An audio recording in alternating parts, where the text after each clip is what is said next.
शिक्षा समिति पाली द्वारा चलाई जाने वाली ऑनलाइन कक्षाओं में आप सभी अभिभावकों का और भैया बहनों का हार्दिक अभिनंदन, स्वागत। कक्षा द्वितीय, विषय संस्कृत, चतुर्थ पाठः, प्रकरण व्यक्ति वस्तु परिचय। आज हम इस पाठ की तीसरी कड़ी में व्यक्ति एवं वस्तु परिचय संस्कृत में किस प्रकार किया जाता है, आज हम पढ़ेंगे।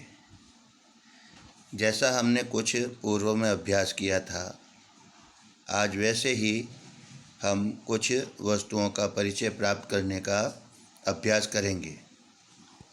आप सभी अभिभावकों से निवेदन है कि आप अपने भैया बहनों को साथ लेकर उनको भी संस्कृत का बोलने का, पढ़ने का, लिखने का अभ्यास कराएं, तो हमारी यह ऑनलाइन चलाई जाने वाली कक्षा सार्थक होगी। मैं आशा करता हूँ आप अभिभावक लोग अपने भैया बहनों को अवश्य घर पे पढ़ाते होंगे और इसमें कुछ अभ्यास प्रश्न दिए हुए हैं, उनको उनकी अभ्यास पुस्तिका में करवाते होंगे। इसी आशा के साथ आइए पाठ चतुर्थ हम पढ़ते हैं। एतत फलम। सामने एक वृक्ष है और वृक्ष पे फल लगे हुए हैं। उस फल की ओर इशारा करते हुए हम कह रहे हैं एतत फलम। एतत किम। वापस प्रश्न किया है, यह क्या है? तो एतत फलम, यह फल है। किम पतति, यानी क्या गिर रहा है? तो वृक्ष से फल गिरता हुआ दिखाई दे रहा है, तो हमारा उत्तर होगा फलम पतति। फिर से एक बार मेरे साथ अभिभावक दोहराएंगे। एतत फलम, एतत किम, एतत फलम, किम पतति, फलम पतति। अब आप भैया बहनों से भी इस पाठ को पढ़वाएंगे।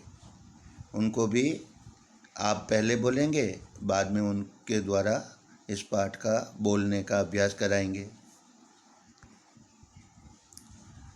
एतत वाहनम, एतत किम, एतत वाहनम, किम गच्छति, वाहनम गच्छति।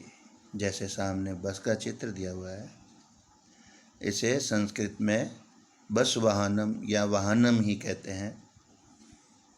तो सामने चित्र दिया हुआ है एतत वाहनम, यह वाहन, तत् वाहनम, क्षमा करना, तत् वाहनम, तत् किम, तत् वाहनम, किम गच्छति, वाहनम गच्छति। ठीक है, अब आप भैया बहनों से भी पढ़वाएंगे ये पाठ और आप भी उनको पढ़ाने का अभ्यास करेंगे। तत् वाहनम, तत् किम, तत् वाहनम, बोलिए। किम गच्छति, वाहनम गच्छति। भैया बहनों से भी बुलवाइए। तत् कमलम, तत् किम, तत् कमलम, किम विकसति, किम विकसित, कमलम विकशत। समझ में आया? सामने एक कमल का फूल दिया हुआ है, तत्कमलम।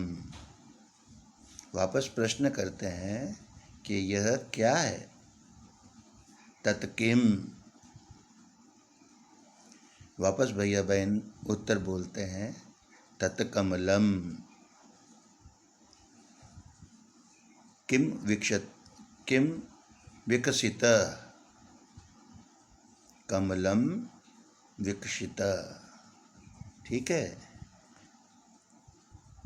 अब हम कुछ पुस्तक में दिए हुए अभ्यास प्रश्नों का हल करेंगे।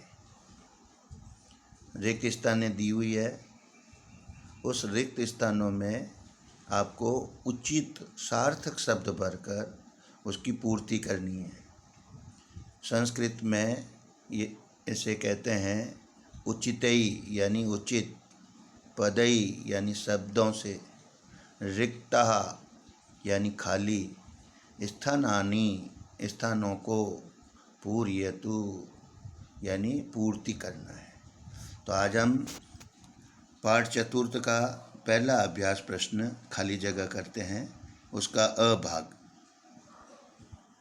सामने एषः और फिर खाली जगह दिया हुआ है, प्रश्नवाचक चिन्ह लगाया हुआ है, और उसके आगे में बालक से पूर्व भी खाली जगह दिया हुआ है। तो हम इसमें क्या भर सकते हैं? प्रश्न करने के लिए बालक पुल्लिंग है, इसलिए एषः के साथ हम कह भरेंगे और प्रश्न करेंगे। एषः कह, एषः बोलिए कह। तो भैया बहन उत्तर लिखेंगे स बालकः या एषः बालकः। ठीक है।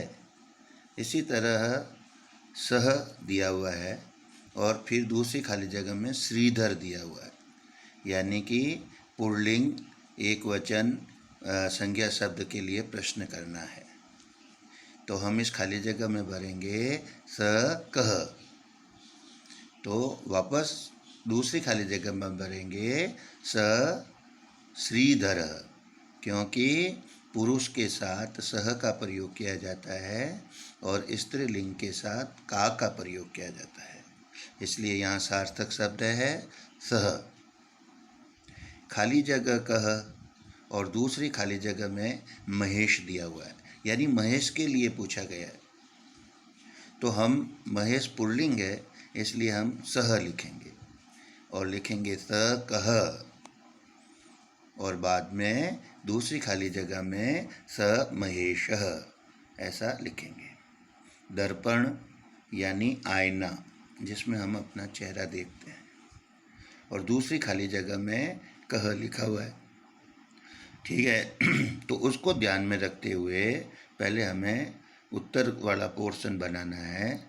तो सह दर्पण या एषः दर्पण, और खाली जगह कह एषः ऐसा भर सकते हैं। ठीक है, या सह भी भर सकते हैं। एषः पर्वत, कह एषः दूसरी खाली जगह में भर सकते हैं। अब इसमें पुल्लिंग दिया हुआ है, सह पुल्लिंग के साथ प्रयोग करते हैं 6 नंबर में, और वापस कह दिया हुआ है वह भी पुल्लिंग के साथ प्रयोग करते हैं। तो कोई भी हम नाम लिख सकते हैं। ठीक है। तो एषः, सह, महेश, रमेशः, कुछ भी लिखते हैं। ठीक है। और कह सह, ये ऐसे करके इसका हम प्रश्न बनाएंगे। ठीक है।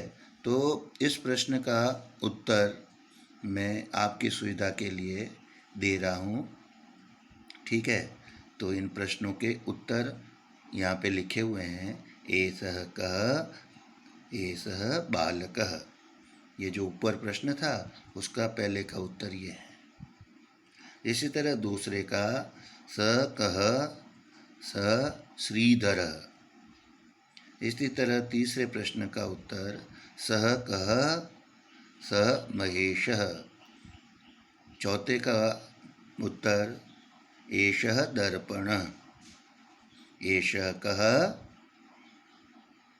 इसी तरह एषः पर्वतः, तो कः एषः? और सः आचार्यः, कः सः? ठीक है, आप सब, आशा करता हूँ आप सभी को आज का ये प्रकरण समझ में आया होगा और आप अपने भैया बहनों को कॉपी में इनका उत्तर अवश्य कराएंगे। इसी आशा के साथ धन्यवाद।